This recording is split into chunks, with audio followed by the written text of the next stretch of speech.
Malaysia akan tetap mengandalkan para pemain U21 di Timnas U23 Malaysia yang akan berlaga di Piala AFF U23 2022 Februari nanti. Pelatih Brad Maloney ingin memberikan panggung kepada para pemain kelahiran 2001 demi misi lebih besar. Tahun ini, Maloney dihadapkan pada jadwal padat dan penuh tantangan.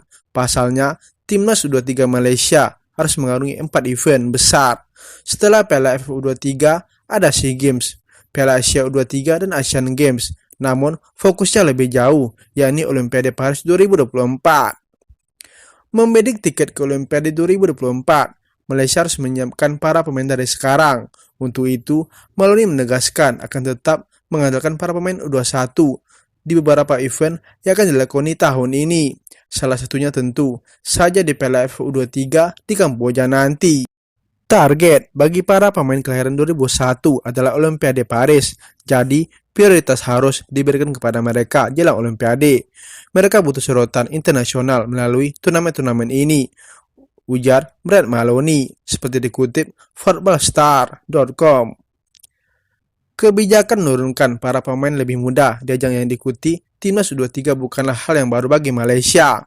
Tahun lalu, mereka menurunkan tim U20 asuhan Brad Maloney untuk mengarungi kualifikasi Piala Asia U23.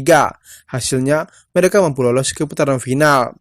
Di tim yang tampil pada kualifikasi Piala Asia U23 itu pun ada banyak pemain kelahiran 2001 atau bahkan lebih muda yang jadi andalan. Sebut saja Azin Afiq, Harith Haikal, Ahmad Zikri Khailili, Azam Asmi, Mukariri Ajmal, Umar Hakim, dan tentu saja Luman Hakim Samsudin.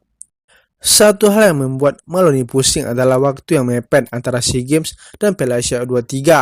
SEA Games yang berlangsung di Vietnam pada 10 hingga 26 Mei, sedangkan Piala Asia U23 digelar di Uzbekistan pada 1 hingga 19 Juni.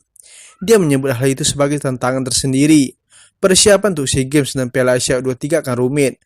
Tak masuk akal bagi kami untuk bermain di Vietnam, lalu pulang ke Malaysia dan harus menjalani karantina 7 hari sebelum Piala Asia U23, ucap Maloney. Adapun untuk Piala AFF U23 yang akan digelar di Kamboja pada 14 hingga 26 Februari, Brad Maloney ingin segera mengumpulkan para pemain. Menurut rencana, Mukadi Asmal CS akan mulai menjalani pemusatan latihan pada 24 Januari. Itu sudah terbilang lambat mengingat Vietnam melakukannya sejak 5 Januari lalu. Bagaimana menurut kalian guys? Salam kabar Timnas.